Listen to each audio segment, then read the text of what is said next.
Coming to you direct from Silencer Shop Studios, home of the Glass Case of Emotion. SilencerShop.com, the easiest way to buy silencers online, period.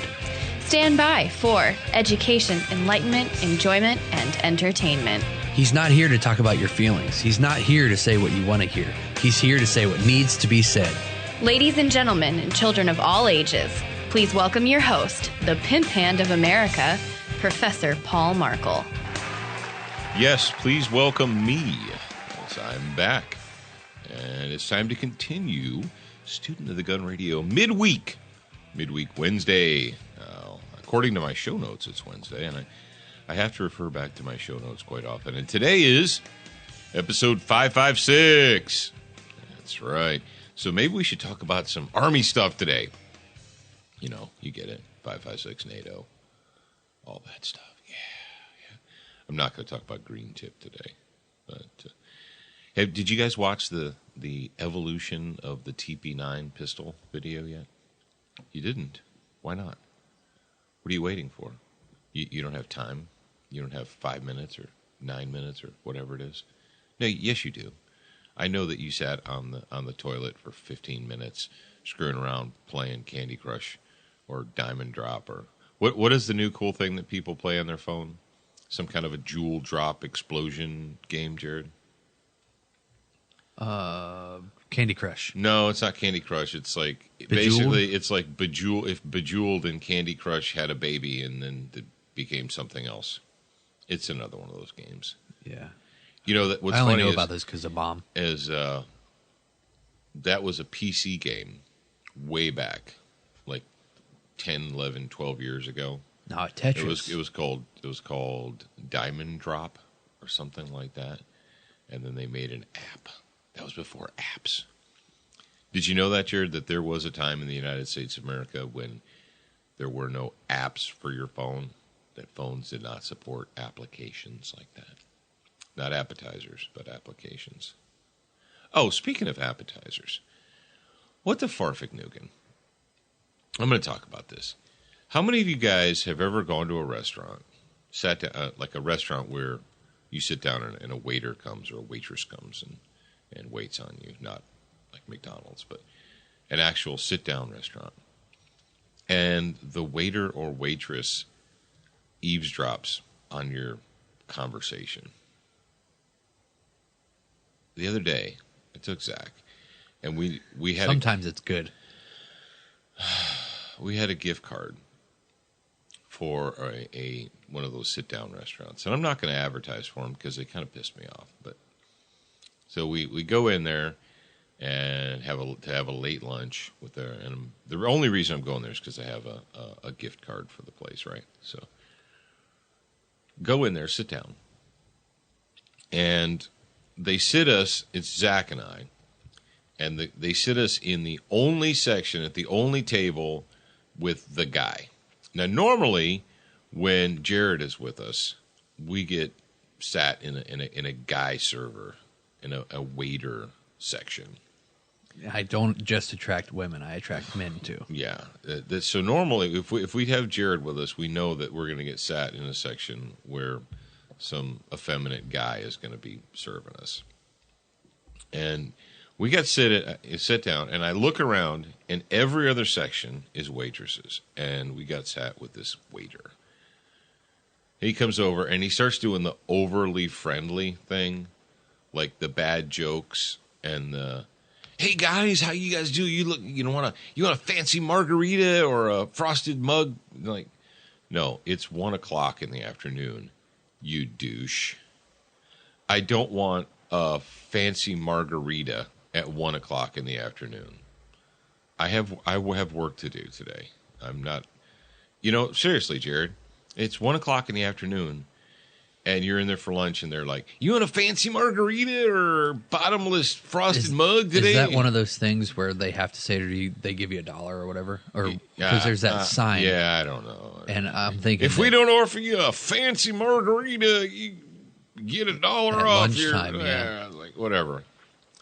So we're like, no, dude, we're just gonna have water and a menu. So we open the menu up, and your brother and I were like talking back and forth. Of course, we're thinking about macros and all that.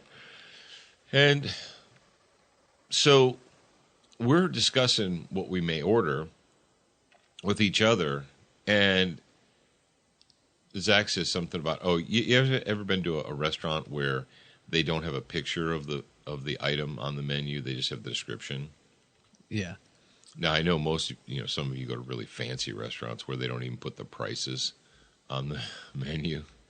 Yeah, but when you go for if you lunch have to ask on a weekday, then yeah, the picture menus, right? But the one thing I'm looking for, and they change the menus in this place, so they're different now. So everything's in a different place. So you have to re-find it. And when they change menus, they'll oftentimes drop an item or whatever. And I said, I don't see the whatever on this item or on this one, Zach.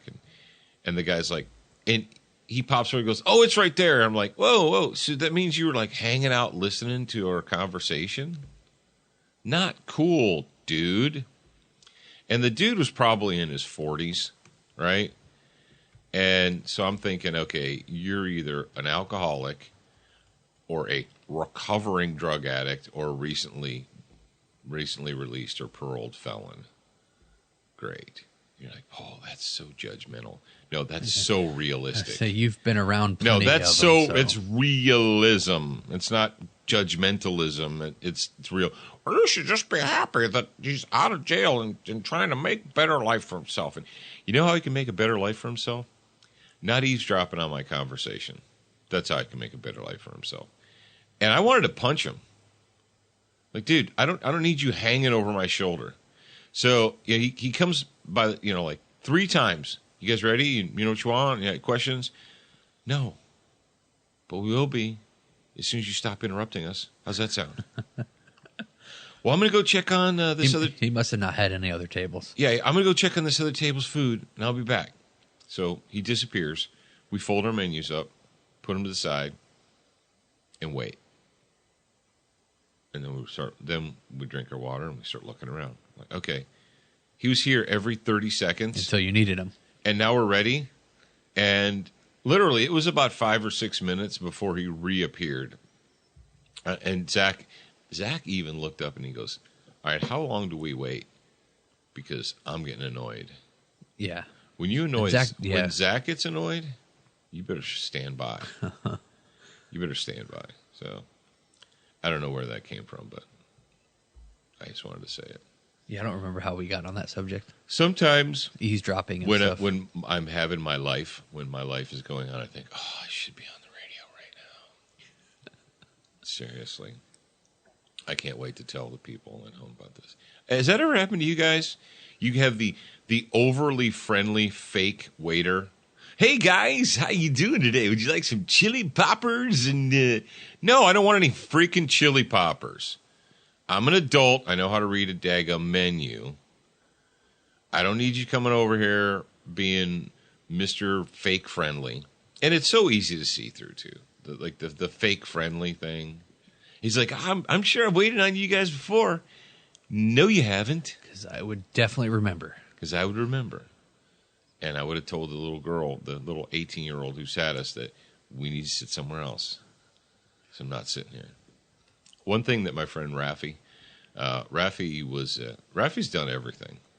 He was a bodyguard. He was U.S. Army Special Forces. He was IDF. But like many barbarians, he had in-between jobs. And he was a bartender at one time. I bet that was fun. He was a bartender at various different places. And when he and I worked together as bodyguards, we would go out and eat our dinners together and what have you. And he told me, don't ever send food back. This is like 10 years ago. He's like, dude, don't ever send it back. He goes, if you don't want to eat it, don't eat it. If you don't want to pay for it, call a manager, don't pay for it. He goes, but don't ever tell them to take it back to the kitchen. He said, I'm just saying. The chances of it being, he goes, are high. It's not guaranteed, but it's more than 1 in 10. Yeah. Yeah. He goes, oh, and the moment you complain, your waitress has written you off. Because we were somewhere, and I got, I don't know what it was, potato that was hard or cold or something, and I said something about it. And then it was like 10 minutes before the waitress came back around the table. He goes, dude, he goes, the moment you complained that something was wrong, she wrote you off. She's going to come back and give us a check. She's not going to talk to us again because she already figures she's not going to get a tip, and forget it. She just moved on with her life and is ignoring you. I was like, really? That's too bad. He's like, yep, gospel truth, brother. And he'd been there and he'd done that. And he said, oh, and don't screw with your bartender either. Yeah. You end up with a cement mixer. He said, don't mess with your bartender. I don't know if you're listening, Rafi, but you should. He safely delivered you to us in Ohio when you were, like, I think it was from Iowa. Mm-hmm. And Mom said that we were going to go help her boss move something or move furniture or something. And then she was I remember now, she was on the phone with you when we were in the car on the way up there to meet you. And she said something that sounded like she wouldn't have said that to her boss. Right. And now looking back, I remember that. I'm like, I would have figured out that it was Dad. Yeah, that was like 12 years ago. You guys were little kids. Yeah. But, I used to travel a lot doing the bodyguard thing when the kids were younger. Not anymore. Not anymore. All right, kids, it is whatever day it is. It's Wednesday. But before we, I know what it was. We were talking about Candy Crush and stuff. How do we lead to this? I don't know. Somebody tell us, please. It's a bizarre, crazy, Student of the Gun Radio is just a bizarre, crazy rabbit hole. That's what it is. But I'm going to have Jared play you a little teaser. If you haven't watched the Canik TP9 pistol evolution video that we put up on YouTube and Facebook and everywhere, well, shame on you, but Jared's going to give you just a little teaser right now. And with me today is Jacob Herman from Century Arms. Century Arms. And we're going to talk about the modern incarnation of the Canik USA pistol line. Now, if you guys are firearms buffs and historians, you know that way back about 5-6 years ago, which is a long time in gun world, we actually had a TP9 pistol. Now, the TP9 pistol that Century was bringing in was essentially a clone of the SW99, which was in turn a clone of the P99.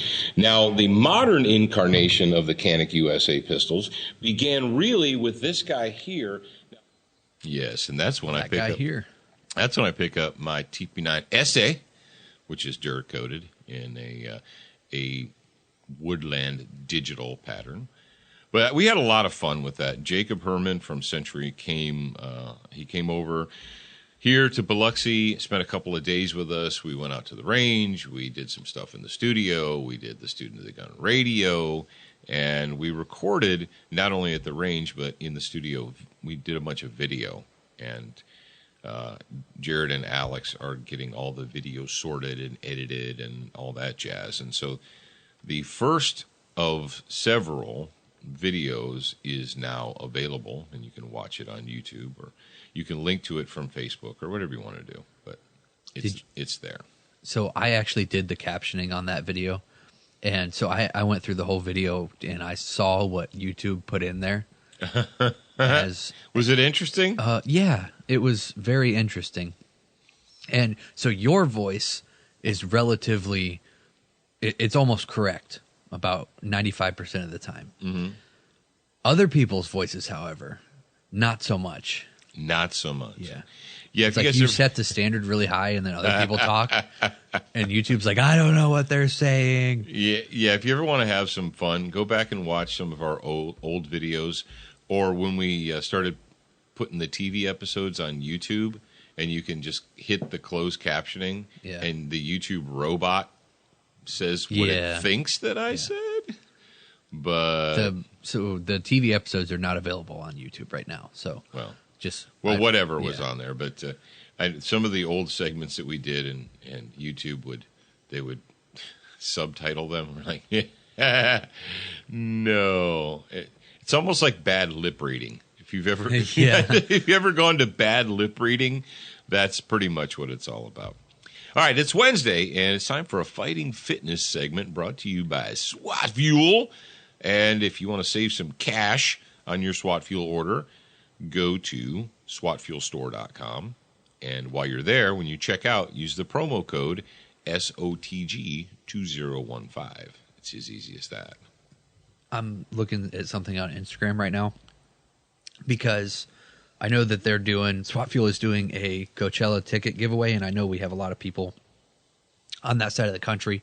I don't know if on you the guys, West Coast. Yeah, I don't know if you go to Coachella, but let's see. Hashtag SWAT Fuel. SWAT Fuel. Because they have where you have to post like a motivational picture or fitness video or something, and hashtag at SWAT Fuel. Here it go. Mm-hmm. Win a 3-day event ticket to Coachella. Post a fitness motivation photo or video on Instagram and tag it hashtag or the number sign SWAT Fuel. All one word. Hashtag SWAT Fuel. Hashtag SWAT Fuel. And they will choose a winner from there. Well, that's good that they would choose a winner. That's good. Physically fit, physically fit, physically fit, woman, physically fit, physically fit, woman, nice, trick, fantastic, big body out in the big tight and the woman, nice, sweet, energetic, big body out in the big tight and the woman, nice, trick, fantastic, big body out in the big tight and the woman, nice, sweet, fantastic, big body out in the big tight and the woman. I like to move it. Today's fitness segment is going to be about muscle soreness. Yes. And this is a topic that Dad wanted to talk about, and I'll probably be able to add one or two things. Oh, yeah. No, muscle soreness when it comes to training and exercise, working out, and so forth, is it inevitable? Negative. It is not inevitable. But where does muscle soreness come from, Jared? Lactic acid buildup. Am I correct? Lactic acid buildup. Now, how do you build up lactic acid in your muscles? There's two types of lifting, exercising, what have you. You have your slow twitch muscles, your fast twitch muscles, and we have low weight, high reps, and then you have high weight, low reps. And which one of those makes your muscles more sore? I'm going to go with low weight, high reps. Well, most people would think, and you're like, well, logically, I think the heavier the weight, the more sore I'm going to be because it's heavy, and so on. It's actually the opposite. Many people think that heavy weights make you sore and light weights won't. There's actually people who have said, well, if I lift, their thought processes, well, I'll lift lighter weights more, higher reps, and I'll get the same result as I would because it's like, well, if I do heavy weight 5 times or I do lightweight 10 times, then it's the same. It's not the same, actually, is it, Jared? No, it is not. It's not. No, and this is something that I found from a personal standpoint. When I'm doing squats 3 times a week now, right? Yep. And a leg day or whatever. And I don't have a leg day. Every day is leg day. Every day is leg day. A lot of you guys out there, the popular fitness culture, the exercise culture, the whatever, the CrossFit culture, you have specific like targeted days. But when you do the starting strength program, there are no specific targeted days where I'm doing bis and tris today, and I'm doing quads and hams tomorrow, and I'm doing I don't know, breasts and thighs and wings on Thursday. But you're just going to let that go. Yep. I'm ignoring that statement. But what I found from a personal standpoint, doing the starting strength program is heavyweight, low reps, right? We're talking like 5 reps per. Not 10, not 20, not burnouts, whatever. It's like 5, and then you rest and do 5 and rest and do 5 and so forth. And my muscle soreness, now it's not to say that I haven't had some aches, because you're going to get that. When you use muscles that you don't normally use, when you do things that you don't normally do, you experience soreness. But like, I'll give you a great for instance here. Hindu squats, right? You guys did Hindu squats or burpees or whatever. But Hindu squats is a real good one. You do 20 sets of 25 or sets of 50 or whatever, right? High rep, low weight. It's just body weight. And then 48 hours later, you can't walk down a flight of stairs. and you need a rail to sit down on the toilet and get back up, right, Jared? Yeah, I've been there. Yep. Now, here's the thing. Since I've done, Jared, since I've started doing the starting strength program, and I've started doing it in earnest when we took the Fight Strong class in Camden. I did take about 7 days off when we traveled to For shot. I mean, just like, well, what's wrong? You shouldn't do that. I was like, shut up. You don't I was in a car, a hotel. I was working. And you can't really do the barbell stuff without a barbell gym, and you can't take barbells with you. You can't just like travel with a squat rack. What? You can't do that? But I've been doing the starting strength routine, the beginner routine with the squats and the deadlifts and the presses and the bench and so forth. I'm doing my, and I've been incrementally going up 5 pounds every squat, right? And I've been. Are you still able to do it? Yes, I'm still able to do it. I'm going up 5 pounds per session, per squat for my exercise weight. I'm about 75 or 80 pounds up. I say that's now. 15 pounds a week. Yeah. That's a lot. Oh, but I don't experience the soreness I would have. The soreness from like sets of 25 Hindu squats or whatever, nowhere near it. So my leg strength it's got to be there. I mean, there's no denying it. I'm not bragging. I'm just saying that if I can incrementally and progressively go up on the weight, there's only one way to do that, because your body's stronger. Yeah. It's not magic. Okay. I'm not taking any kind of like chemical enhancements or methamphetamines or anything. Methamphetamine? Yeah. You want to take some meth? No, yeah, I'm not Denver crap. Did you see that? What? No. That he got busted for meth? No. Yeah. What a douche. Interesting. So he's not on the radio anymore. Your mom went to their website and they had pulled him off their website as an official DJ. His info was no longer there. That's interesting. Yeah. But anyway. I would have pegged him for like weed, but not meth. Mm-hmm. Well, he was kind of an irrational douche, on the phone and stuff. But anyway, my point is this. Soreness is not necessarily inevitable. Now, I know that most people think that and I used to be that way. Jared, did you ever get to that mindset if you're not sore 2 days after you exercised or trained or worked out, that you didn't do it well enough or didn't do it hard enough or what have you? And that's not necessarily the case. So if you want to, I guess, put a cap on today's fighting fitness, it's the fact that you don't have to be overly sore to be fit. You don't, and just because you're not sore doesn't mean your muscles aren't growing and getting stronger. People think that, it's like the CrossFit thing, jumping up on a box 100 times, and then, like 2 days later, they can't, walk up or down a flight of stairs, and they're like, man, I'm getting strong. It's like, not necessarily. You built up a whole ton of lactic acid in your muscles because you did a lot of repetitions, but did it make you stronger? I don't know. Yeah. And one thing that really, this is kind of on the same subject as soreness, is stretching. And one thing that I learned at the Fight Strong class was that your muscles don't actually, like when you stretch, your muscles don't actually get longer, or your tendons and whatnot don't actually stay stretched. Mm-hmm. If you don't stretch every day, then they actually go back to the way they were before. And so that's why these people like that do yoga every day, they're super flexible. But if they stop doing it for an extended period of time, then they won't be as flexible as they were before. And that's something that I didn't know and I didn't realize, because I thought that when I'm stretching, like before and after a workout, then it's going to help me long term. But it doesn't. It's something that you have to do and you have to keep up with. Now, as far as, and it's also important not to stretch cold muscles. Yeah. Most people think that and I used to think this because 25, 30 years ago, that's what they made us do. Before we did anything, they're like, okay, before you do anything, you need to start stretching. And that's really not true. Oh, they didn't jog or anything? No, I mean, like 20, 30 years ago, it was like, all right, before we do anything, we need to stretch. Now, what the Marine Corps did, 30, 35. Shut up. Long, 3 decades ago. The one thing the Marine Corps did, though, was side straddle hops, which is jumping jacks for you and everyone else.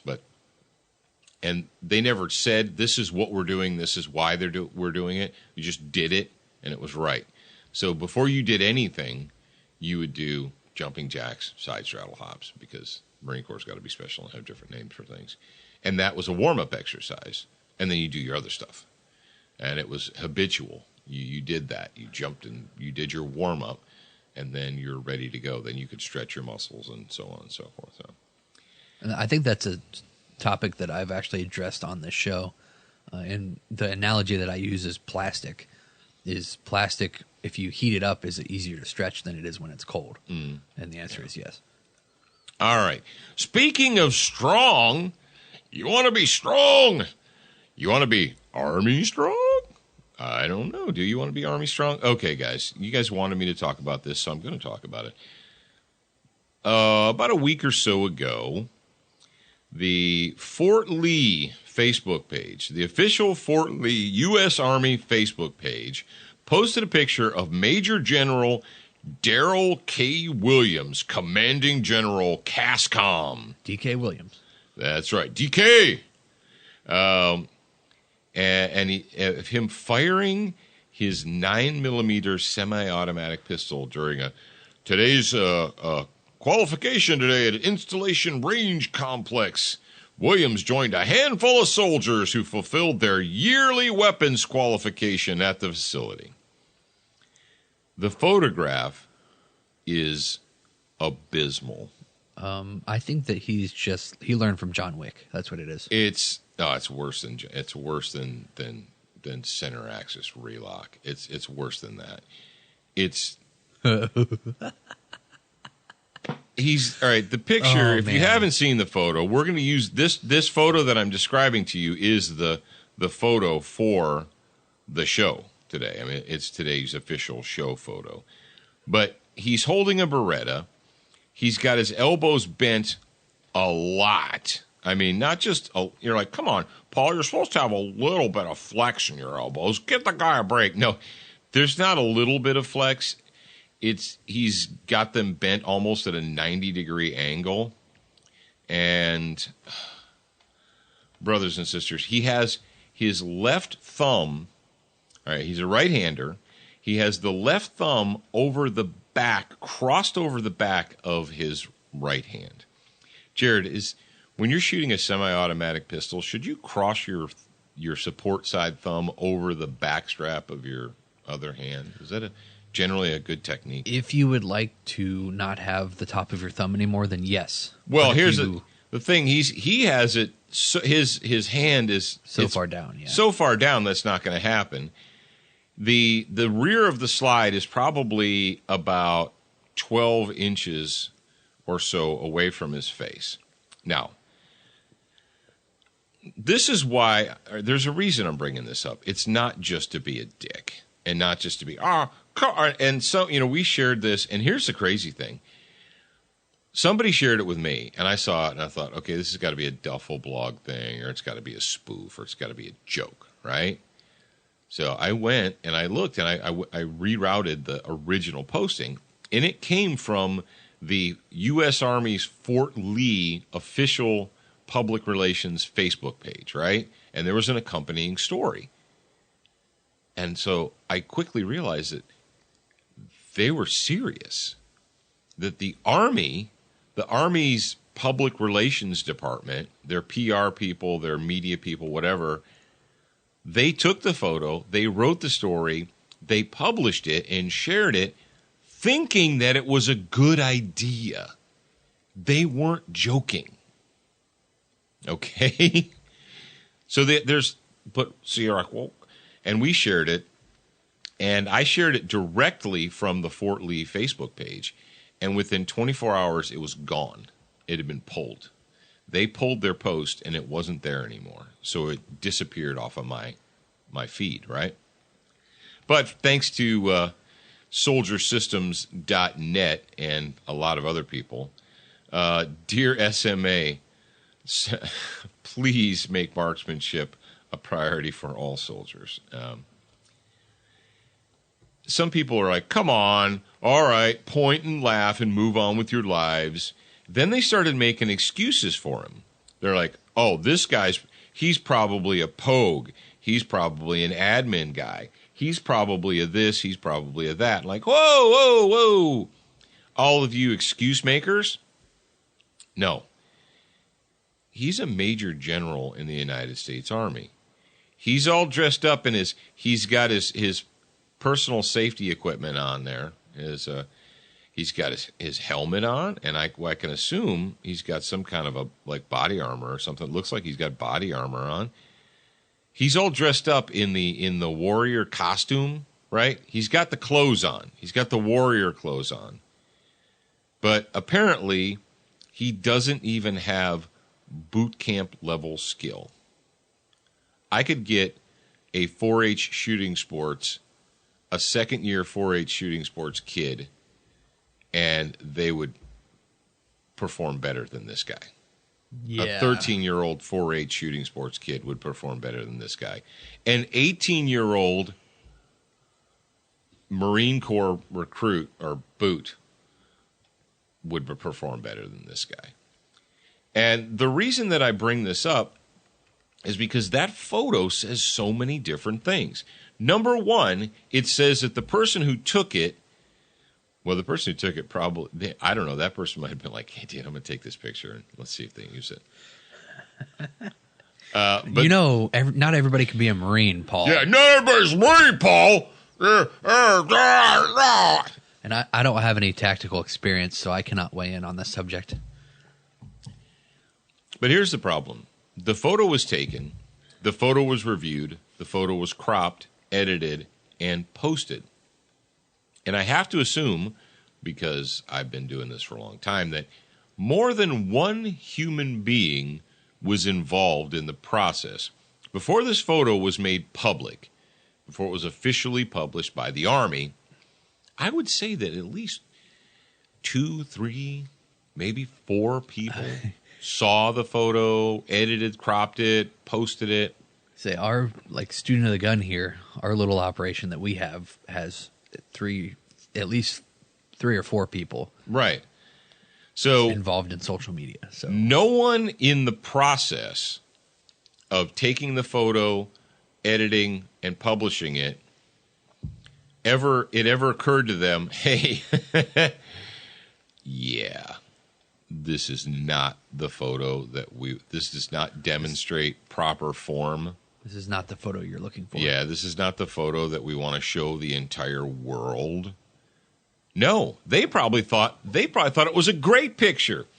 The chick, the sergeant first class who's in charge of the Facebook and social media office at Fort Lee, she probably saw that and you're like, Paul, why do you think it's a she? Duh. I don't know. You're just assuming. You're making assumptions, and that hurts me. It triggers me. The chick who made the decision to publish this, she probably thought it was wonderful. Here we have an African-American man of color who's risen to the rank of Major General, and he's out on the range with the troops, and he's a man of the people. He's out there, and he's not too good to go to the range with the men. And the Army chicks, too. He's not too good for that. Oh, it's terrible. Okay.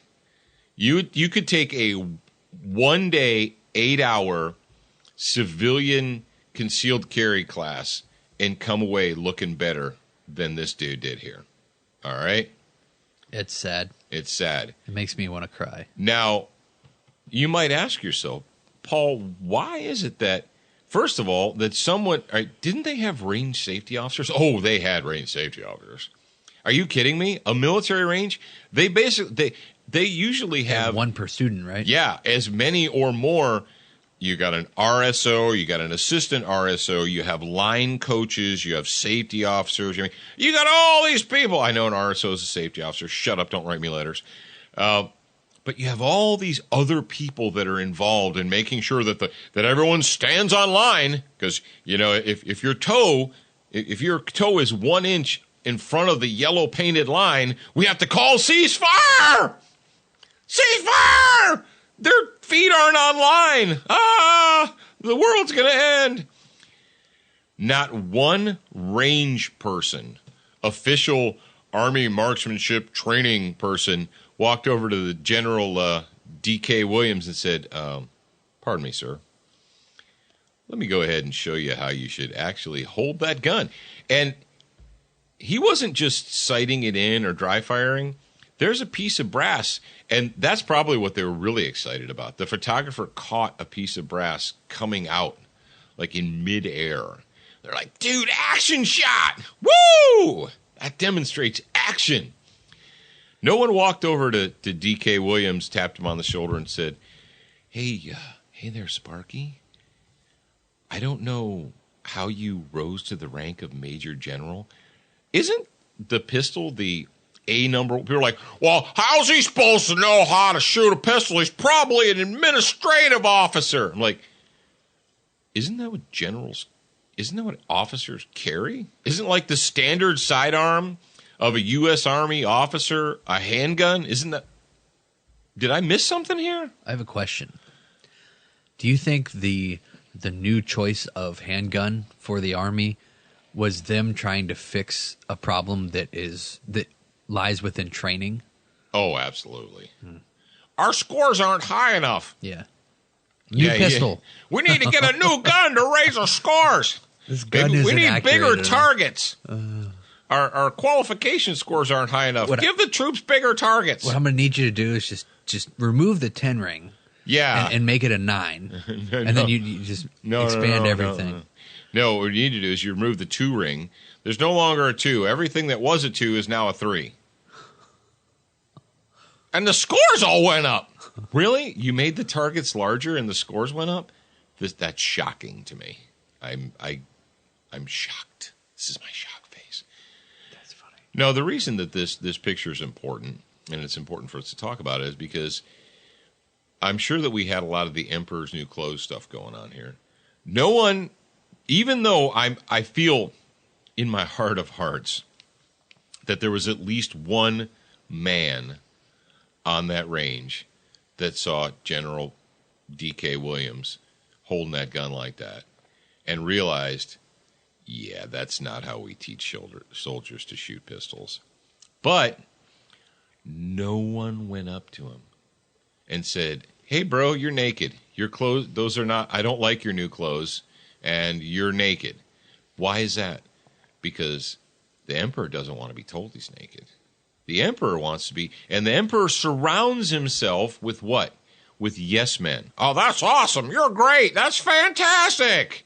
You're the bestest ever. No, you're not the bestest ever.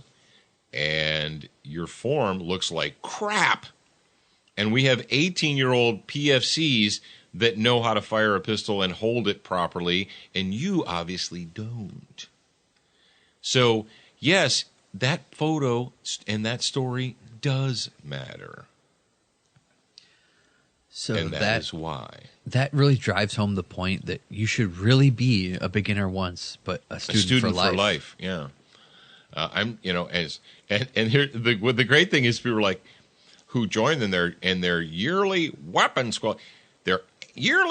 qualification, which means part of the reason that these guys are all effed up like soup sandwiches is because they only pick up a pistol once per year.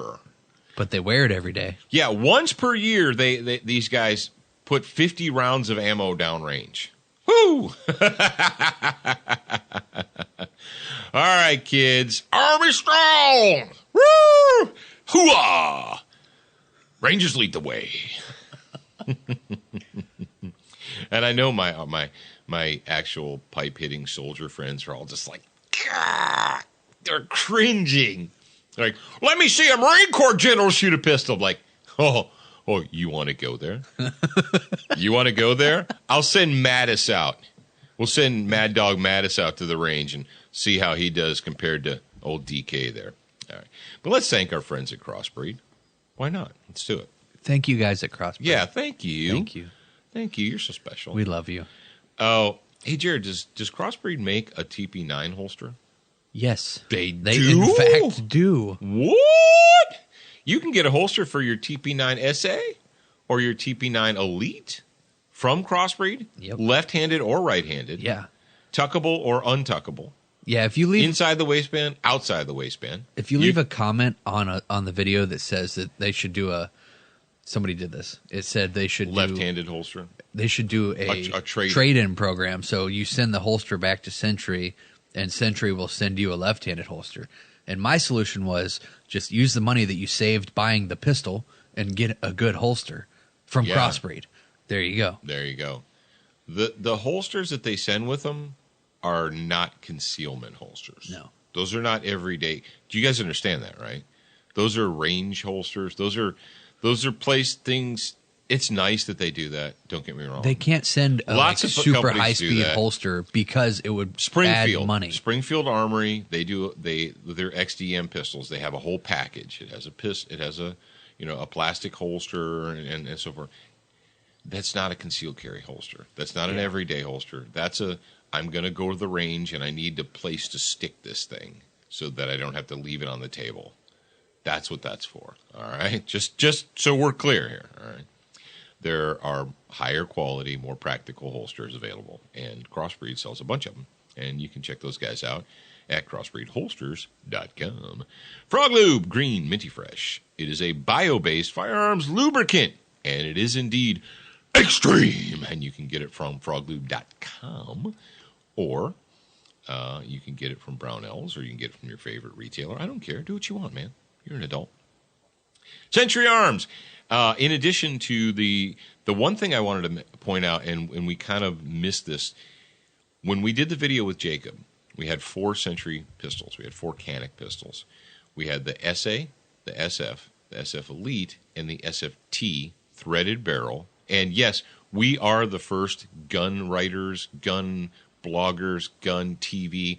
We're the first people, you know that, Jared, in the US of A to live fire a TP9 SFT. Oh, yeah. Yes. We got confirmation from the company itself that we are the first people outside of Century and Canic to live fire that gun. And we have video evidence of me doing that very thing. So you can watch that. Now, the one gun that we did not have available, because when we filmed that, they were just in the process of, basically getting ready to distribute them. They were in the distribution channels, but they weren't out yet. And that is the SFX, the race model, the model that you can put a red dot sight on. And we do have one of those, and I posted pictures of it. And we're going to have some video of me shooting it minus a red dot first, and then I'm going to add an optic to it second. So stay tuned. You will see those very, very soon. And all that comes from Century Arms. And you can check those guys out on the web and the internet. If you go to the internet.com, you can check those guys out. Duracoat, because life is too short to have an ugly gun, and guess what I have in my hands right now? Can you hear this? That is a can of Gray Sabbath. Duracoat has a new actual pulverized ground metal finish. It's called Durametal. And it's in heavy metal colors. And my heavy metal color is Gray Sabbath.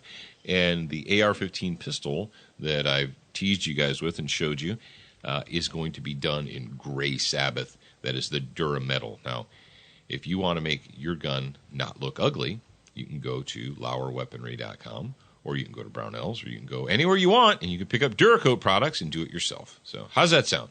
Sound like a winner? Sounds like a winner to me. It does sound like a winner. It does. It most certainly does. Attention, new listeners. We produced a free training video series called 7 Training Tips That Could Save Your Life. We want you to have access to this life-saving information. Get instant access now at studentofthegun.com. Do you watch Student of the Gun TV, read the blog, and follow us on Facebook? If you answered no to any of those questions, you are wrong, but you can easily fix yourself. Go to studentofthegun.com to find everything SOTG.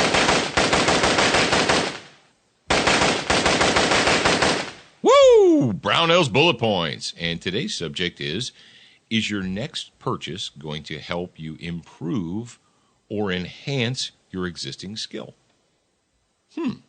That's an interesting question you just made for me there, Paul. Yes, it is. When you go to Brownells.com and you're shopping around for pieces and parts and components and accessories, I want you to ask yourself, is my next purchase going to aid me, help me to improve and enhance my existing skill? Or am I trying to buy my way around training and competence? Am I trying to spend enough money so that I don't have to practice or take training or what have you? You're like, oh, that's silly, Paul. I would never do that. I'm like, yeah, I know you would never do that. No one else ever would. But when it comes, whether it's he's like, well, are you against optics? Are you against lasers? Are you against adjustable sights? No, I'm not against any of those things. All of those things enhance your existing skill. The red dot doesn't press the trigger for you. A laser is not a bullet guidance system, okay? And it doesn't matter how powerful your rifle optic is. Doesn't matter if it's a 5x20 and you crank it all the way up to 20x. If you put your finger on the trigger and then spasm like a mongoloid, that scope is not going to make the bullet hit the target. It's you. It's your skill and it's your ability. And I want you to think about that next time you go to Brownells.com or anywhere. If you're going to buy an accessory or an add-on or an improvement or whatever for your gun, be intellectually honest with yourself. Say, is this purchase going to help me improve or enhance my existing skill? Or am I making this purchase as a way of trying to buy my way around training? And maybe it'll make me Army strong. I don't know. All right, on tomorrow's show, let's see. Tomorrow's Thursday. Professor attacked. Where have the men gone? I don't know. It's strange. And the professor that was attacked in Middlebury, Vermont at a college was not a conservative Christian right-winger. They were the opposite. So we're going to dive into that mañana. We're going to talk about Tony the Tampon. Yeah. Oh no! Oh Please yeah! Don't make us talk about that. It should be a fun. It should be a fun day. We're gonna talk about that tomorrow. So be sure you're there. And remember, you're a beginner once, a student for life.